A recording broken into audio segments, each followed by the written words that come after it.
7 recibimos como cada sábado al arzobispo de Lima, Monseñor Carlos Castillo. Muy buenos días, Monseñor. No lo estamos escuchando. ¿Hay algún problema con el audio? ¿Aló? Sí, ahora sí lo escuchamos, Monseñor. Buenos días. Un buen saludo para todos y todas los amigos de toda RPP y pues de ustedes también. Gracias. Bueno, hemos entrado al mes marcado por la fiesta de la Navidad, que para todos, adultos y quizás sobre todo niños, es la fiesta más importante del año desde el punto de vista familiar. Por lo menos no sé si la Semana Santa lo es más desde el punto de vista teológico, pero hemos llegado a este mes con una inquietud respecto a una posible evolución negativa de la pandemia a causa de una variante Ómicron. Yo por eso quisiera comenzar preguntándole y pidiéndole sus palabras de recomendación sobre la manera que sea naturalmente cristiana, pero al mismo tiempo prudente de celebrar la fiesta de la Navidad, pero también prepararla a lo largo de las semanas que vienen, porque desde ya estamos viendo que hay un frenesí en las calles y sobre todo en las tiendas. En efecto, Fernando, quisiera que toda nuestra ciudadanía, nuestro pueblo, se prepare justamente para que podamos prevenir lo que puede venirse y podamos detenerlo. Hoy día es posible porque el hecho de que ya estemos muchos vacunados y que simultáneamente podíamos completar en el próximo tiempo la vacunación, debemos en primer lugar recurrir a vacunarnos todos los que no estemos vacunados. Segundo, necesitamos organizarnos disciplinarmente para que en las fiestas no hagamos gran comunicación. No importa que, si bien es cierto es algo tan importante la familia en este momento, hagamos reuniones muy grandes, sino limitadas y además con todas las exigencias sanitarias, ¿no? Y luego llamaría a todos, los convocaría en lo posible a cuando celebramos, lo hagamos con recogimiento, con una actitud sincera de fe, y eso implica también digamos, no llenar demasiado los templos, sino según las reglas. Quizás vamos a dar ventaja para dar posibilidad que se hagan más horarios de misas, y mantendremos la misa virtual. Recuerdo a toda la población que nosotros hasta ahora hemos levantado la obligación, mientras dure la pandemia, ¿no? La obligación de asistir físicamente, presencialmente a las misas, de tal manera que nos unamos y vivamente podamos responder al desafío del Omicron, que puede dañar todo el proceso que hemos hecho. Quisiera hablarle entonces sobre otro tema que es internacional, que es el viaje que el Papa está realizando justamente hoy y estos días últimos a Chipre y Atenas. Son países ortodoxos, no son católicos en su mayoría. El Papa ha tenido múltiples gestos de acercamiento con estas comunidades cristianas que constituyeron el cisma más antiguo del año 1000, ¿no? Uh-huh. Y muy hostil en cierto momento. Ahora, ha tenido gestos extraordinarios el Papa ahí en Chipre, que recordemos es una isla ocupada por Turquía y dividida en dos, una parte es turca y una parte es griega, y hay muchos inmigrantes del África y del Medio Oriente que buscan entrar a Europa vía Chipre. Y el Papa se ha encontrado con una situación increíble, que en la línea que separa la parte turca de la Grecia hay algunas personas que han llegado a la isla salvándose y que no quieren hacerse cargo de ellos, darles de comer ni los turcos por una parte, ni los chipriotas griegos por otra. El Papa ha decidido llevárselos con él a Roma. Es un gesto extraordinario frente a inmigrantes que huyen de guerras y huyen del hambre. Y muy significativo para decirle a todos los países con testimonio propio que los migrantes no son nuestros enemigos ni son nuestros competidores, son nuestros hermanos. Y hay que tener la valentía de abrir puertas y hacer nuevas maneras de trato que superen estas fronteras que se han creado por todas partes, encerrándonos como si fuéramos nosotros una especie de islas, ¿no?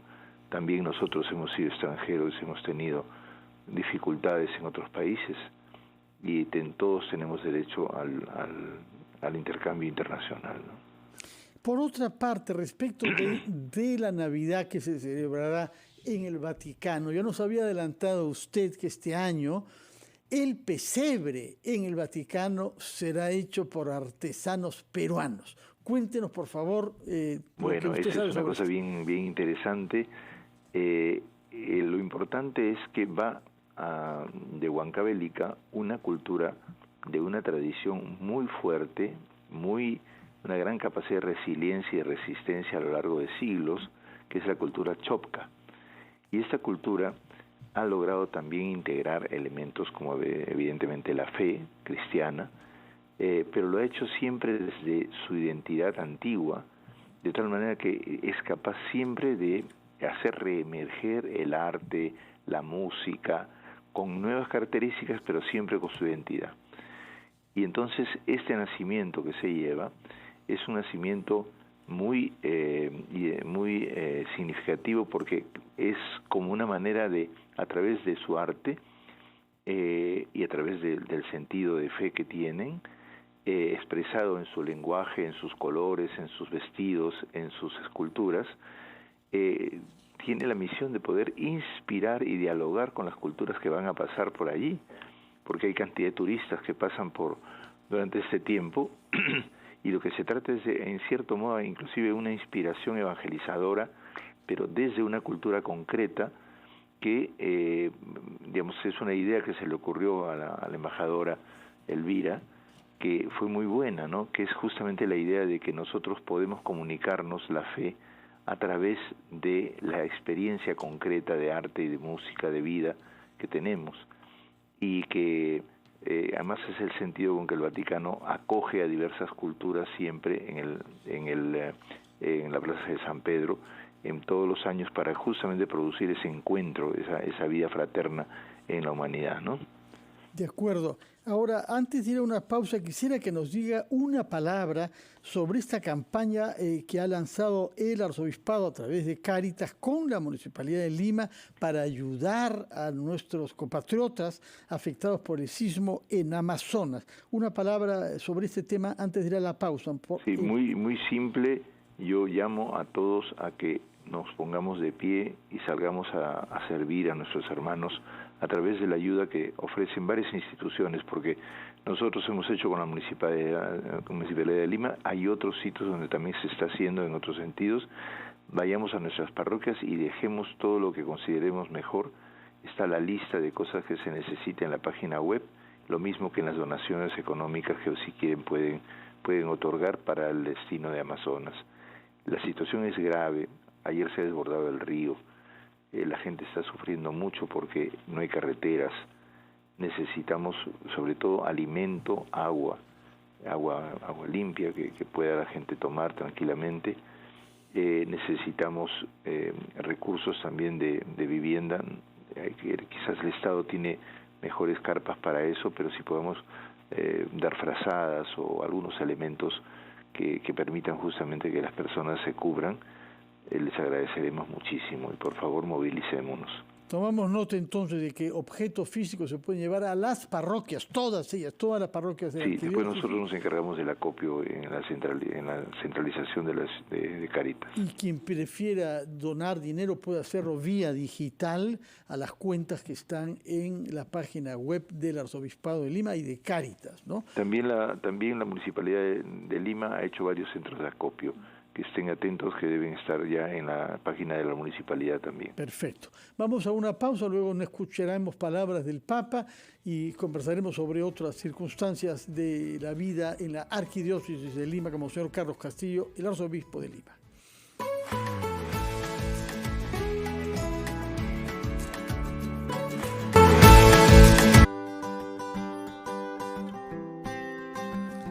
Monseñor Castillo, hemos escuchado al Papa comentando entonces esta historia de este matrimonio, de esta, no sé cómo se dice, noviazgo y matrimonio ulterior entre José y María. Díganos su comentario, por favor, porque está detrás un tema importantísimo en nuestro país, que es el de la familia, que es el del amor y que es el de respeto que se deben unos a otros.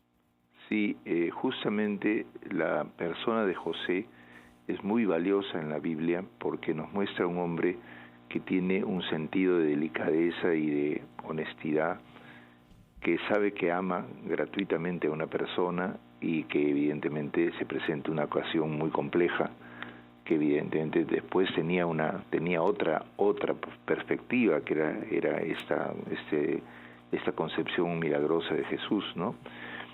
Sin embargo, nosotros a veces justamente hemos como abandonado el aspirar a la justicia, que es lo que señala este hombre. Espontáneamente en su pueblo buscaba eso, según las tradiciones del Antiguo Testamento, pero entra en la novedad de la apertura a algo más grande todavía, dice el Papa, ¿no?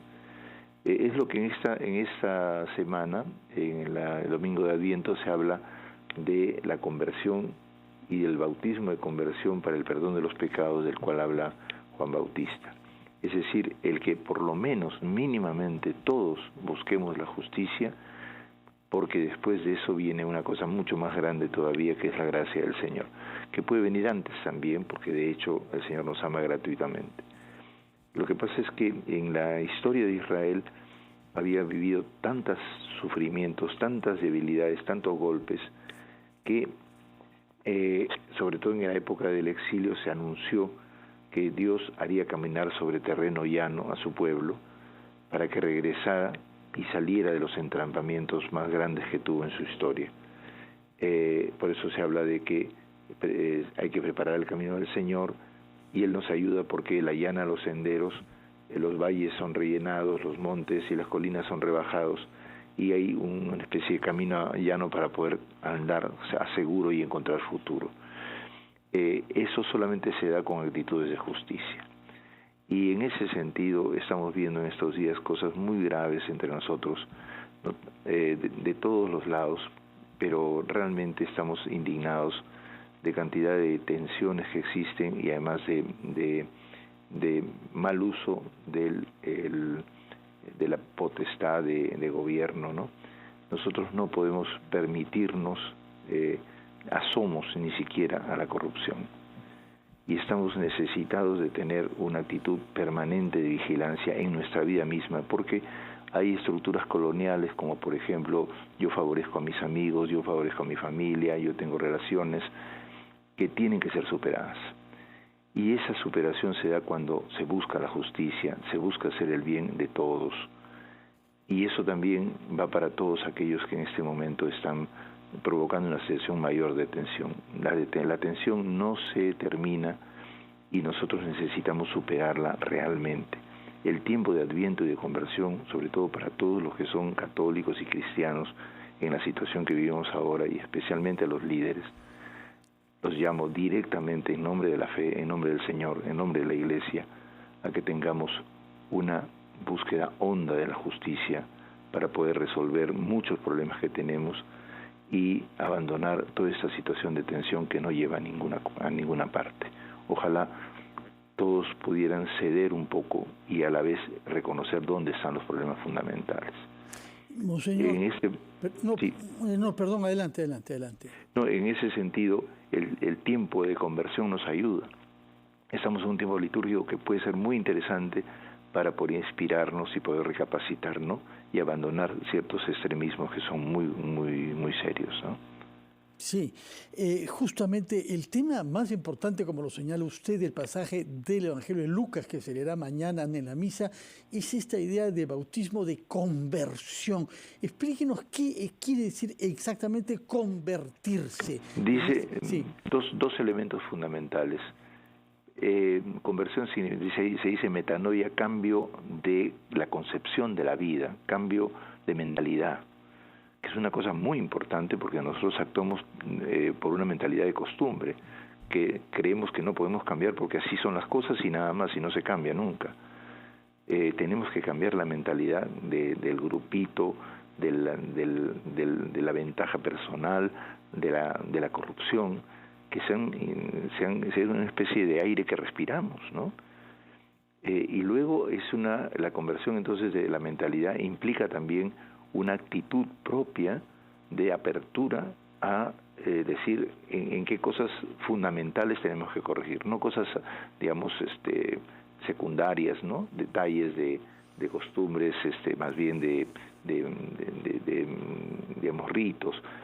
La cosa fundamental es la actitud de fondo que está detrás de eso, que podemos generalmente incurrir permanentemente porque se dice siempre ha sido así, claro, ¿no? Claro que sí. Monseñor, justamente a propósito de conversión y pensando además en San José, este lunes se va a inaugurar en Miraflores, en el Parque Isaac Rabin, junto al Malecón, un monumento a una peruana que no conocíamos en el Perú, asesinada por nazis el año 45 en Alemania, porque viviendo en París, después de haber estudiado en el colegio San José de Cluny, de Lima, sí, siendo una católica, le horroriza que se persiga judíos, niños, adultos, ancianos, y presta su talento como dibujante para hacer documentos que permita salvar a algunos cuantos judíos. Es capturada, puesta en un campo de concentración y asesinada. Ahora, recién la vamos a tener que... hemos esperado más de 70 años para reconocer... Es impresionante el olvido. Sí, es impresionante. Y finalmente habrá un monumento que recuerde este gesto heroico durante la Guerra Mundial que ha hecho una compatriota católica nuestra para defender a judíos. Madeleine Truel, además, era muy católica, muy creyente, leía la Biblia y rezaba el rosario. Y en todo momento se mantuvo con su fe, dando muestras de lo que es la fe, es el servicio al otro y la ayuda sobre todo a los más maltratados. Y por eso para mí es una santa laica viva que nos da muestras reales de no solamente heroísmo, sino martirio.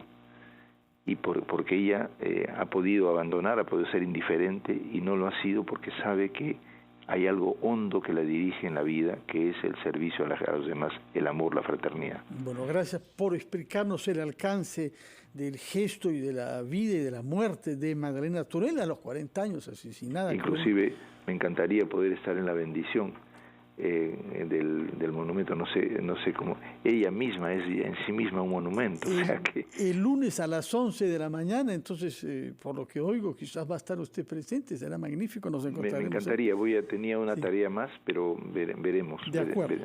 Veremos si puedo estar. Muchas gracias por explicarnos eso y muchas gracias por su presencia en RPP como cada sábado. Yo le ruego que para separarnos ofrezca su bendición a los católicos y a los no católicos, como a los judíos, que naturalmente que se sentirán honrados por este monumento que se inaugura a las 11 el lunes en Miraflores.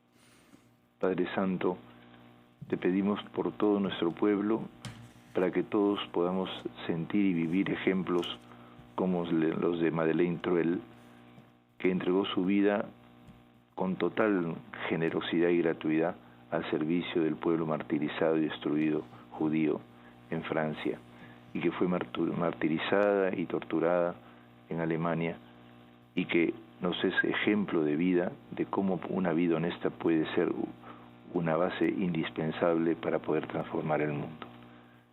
Dios bendiga a todo el Perú y lo haga caminar en la justicia y en la conversión, en el nombre del Padre, del Hijo y del Espíritu Santo. Amén. Feliz Adviento, hermanos. Muchas gracias, Monseñor, y lo veremos mañana en la misa a las 11 con este texto sobre San Juan, citando a la voz que clama en el desierto. Muchas gracias y muy buenos días. Ha sido Diálogo de Fe, programa de RPP. Sigan en nuestra sintonía. La voz de todo el Perú. Viene ahora Jesús Vélez con familia.com para quienes quieran mantenerse al día en la manera rápida como evoluciona la tecnología digital. Buenos días.